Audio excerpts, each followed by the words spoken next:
Well, hello and welcome once again to our Advent devotionals that we are working on and trying to get put together. And as I've been saying, it's our heart and intention that you are utilizing these times to allow God to really draw you close and prepare your hearts for this Advent season. And we are continuing. Over these last several days, we began our devotions focusing on the theme of hope. And so that is once again what today's theme is about as well, is about hope. And today we want to focus on our source of hope, what it is that our hope springs from. What is the source of it, and what is God desiring to do because of it? So invite you to just spend the next several minutes with me as we talk about the source of hope in our lives. So as we think about that, I want you to think about what it looks like to hope in an earthly sense. You know, what are some things that you find yourself hoping for?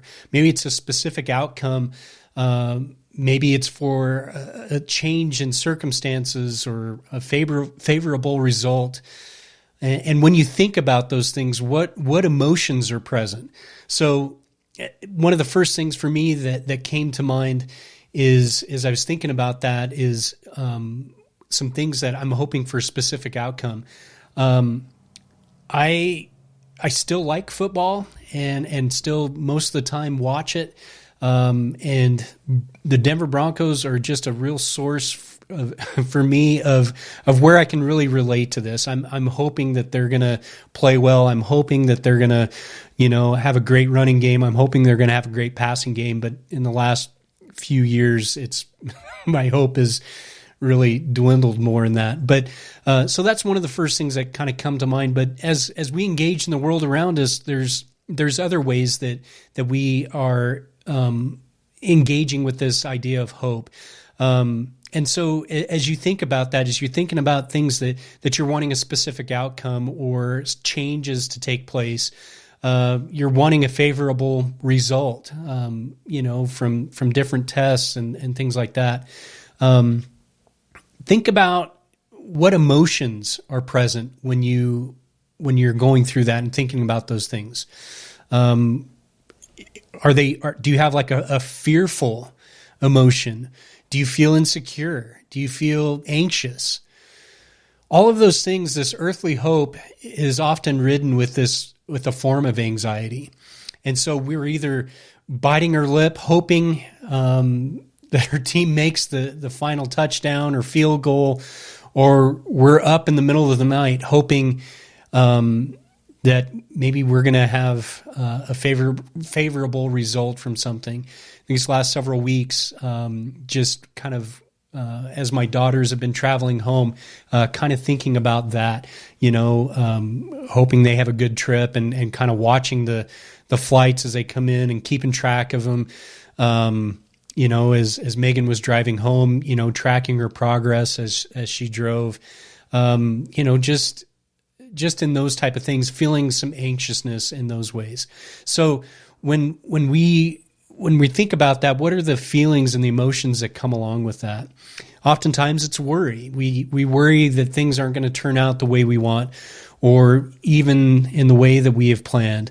But this type of hope is different than the hope that we have and can place in God.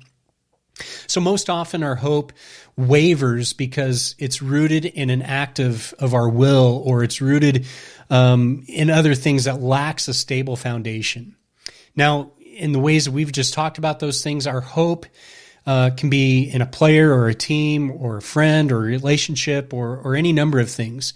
But we can't be sure that those things are going to come out in a certain way, or if they do, that they will succeed.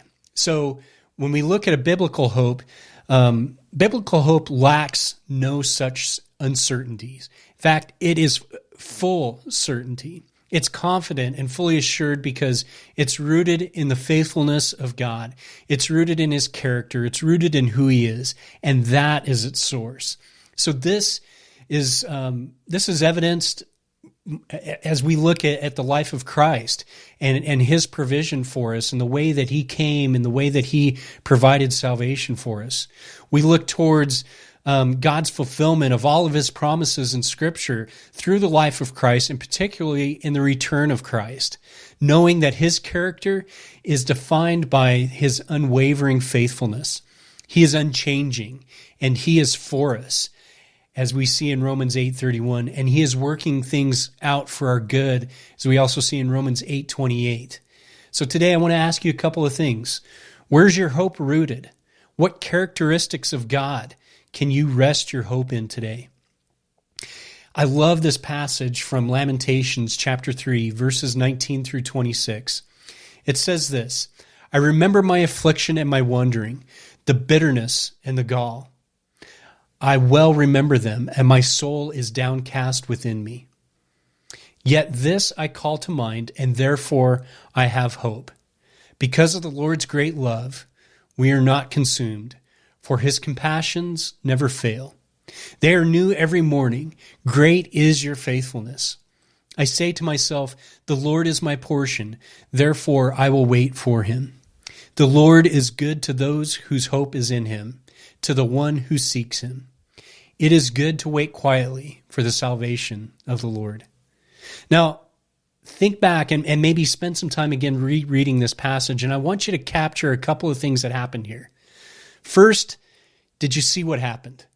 So the writer of Lamentations, the prophet Jeremiah, he recalled his pain and his sadness and how it was affecting him. But what did he do? So as we look at that in verse 19 and 20, what did he do?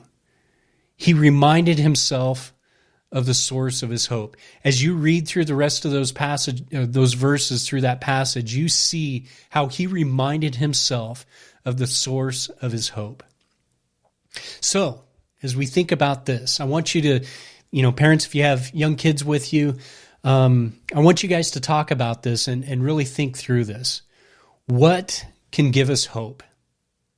Think about that. What can give us hope? When we have hope in things that can fail us, such as people and things of this earth, we can and we will be disappointed. However, if we ultimately put our hope in Jesus above all else, our hope has a firm foundation. So again, where does your hope stand today? How has God shown his love to you? How has he provided all of your needs? How has he been faithful to you? As a family, I want you to discuss those things, but I want you to really take your time and talk about where we find our hope, where are our places we place our hope, and remind yourself of the characteristics of who God is, God's character, how he has promised himself to us, how he has been faithful in his promises to us. And I want you to think back to those characteristics. What are some of those things? Which ones do you find your hope in today? Spend your time in that passage out of Lamentations. Jeremiah had to go through that process of reminding himself who God is, who God was, what he had promised himself, or what God had promised to Jeremiah that he would do. And I pray that renews your hope today. I pray that you are blessed in these days. I pray that God continues to reveal himself to you. I pray that you are experiencing his hope anew. I pray that you are blessed today, and I look forward to spending time with you tomorrow. God bless.